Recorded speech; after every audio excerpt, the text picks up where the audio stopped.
Good morning. The force of nature. New home video shows that tsunami as it first strikes the coast of Malaysia, turning an idyllic day on the beach into a fight for life. Meanwhile, tens of thousands in Southeast Asia are fleeing to higher ground amid warnings of another tsunami today, Thursday, December 30th, 2004.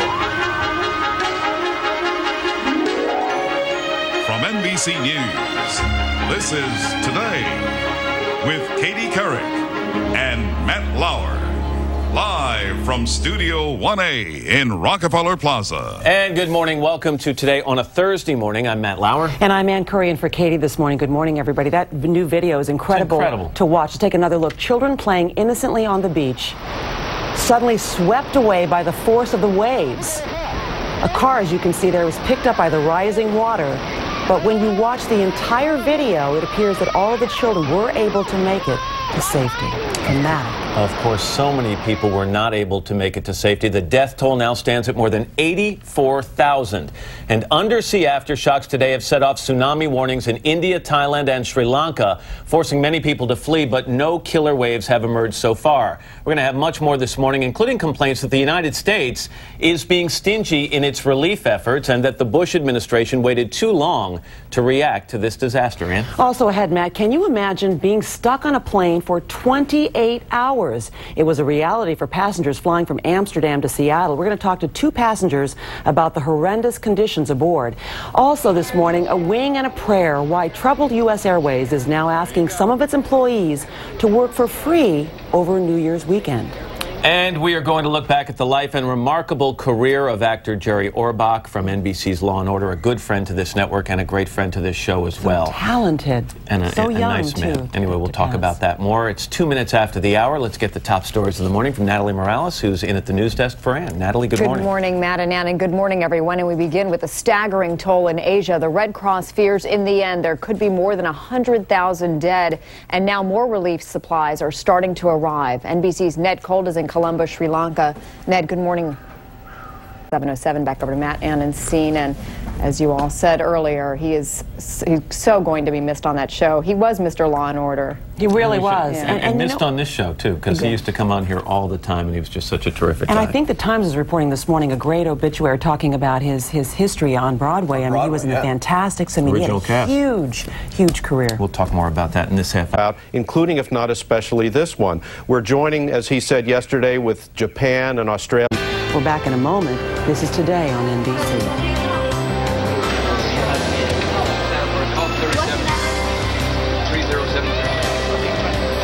Tonight. What you need to know about prostate cancer. And shifting gears, 1 year-end list you don't want to make. We're going to look at the worst of the worst from the entertainment world. Any ideas? 2 words: wardrobe malfunction. After your local news. 7:30 on a Thursday morning, 30th day of December, 2004. Another big crowd outside. Actually, there were more before we played that song. But you know the song you should have been singing, Matt?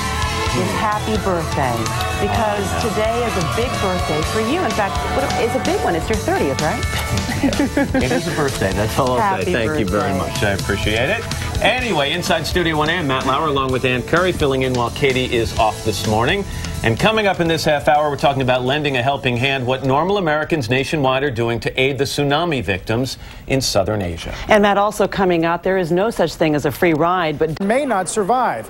It faces major financial deadlines next month, deadlines that could keep travelers away just when the airline needs them the most. I'm just a link in your days.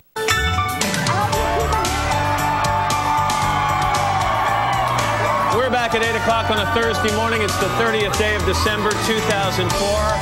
Not the prettiest day right now, but it should clear up. Temperature's 40 degrees, which is great for the people gathered here in Studio 1A or outside Studio 1A. A lot of these people, I think, in town for the big New Year's celebration coming up in Times Square in just a day or so. And by the way, if you're headed to that, check the local papers here. A lot of security precautions, things you need to know, what you can and can't bring to Times Square, and it'll save you a lot of time and anxiety when you get there. Meanwhile, outside the studio, I'm Matt Lauer, along with Ann Curry, who's coming up, pitching in what America is doing to help the victims of the tsunami disaster in Southeast Asia.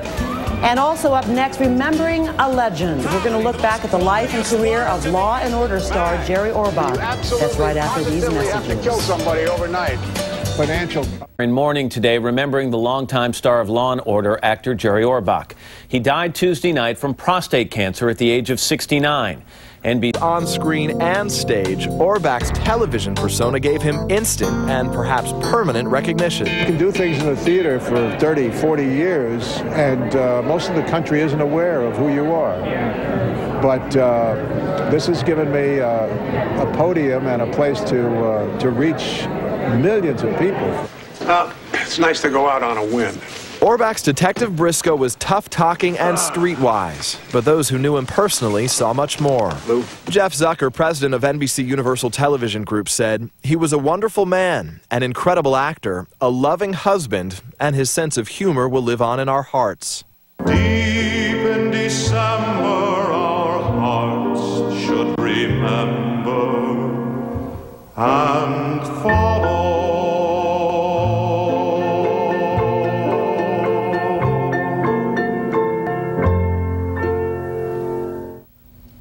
And we thank Peter Alexander for that tribute to a guy who meant a lot to us here at NBC. So what should men and their significant others often do, opinions, events, interpretations.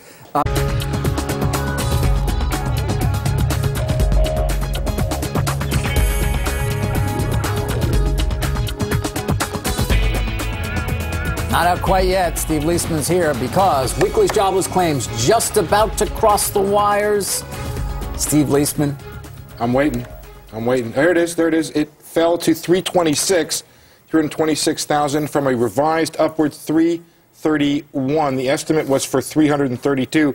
So you know what happens, David, is they readjust last week. It falls from the adjusted rate. Anyway, 326,000. The bottom line here, this is a good number. It's right in, actually it's below that trend we've been at, which is about 330,000. And then when we come back, David, I will have there's the 4-week average right there, 333,000. It fell again, and the only number we're missing here is continuing claims. Anyway, the number is down 5,000. Economists had expected an increase of 1,000, so there you go. A little bit better. That's right, a little bit better. Well, let's find out how the bond market futures are reacting. Rick Santelli's out today, filling in as Brian Schneider,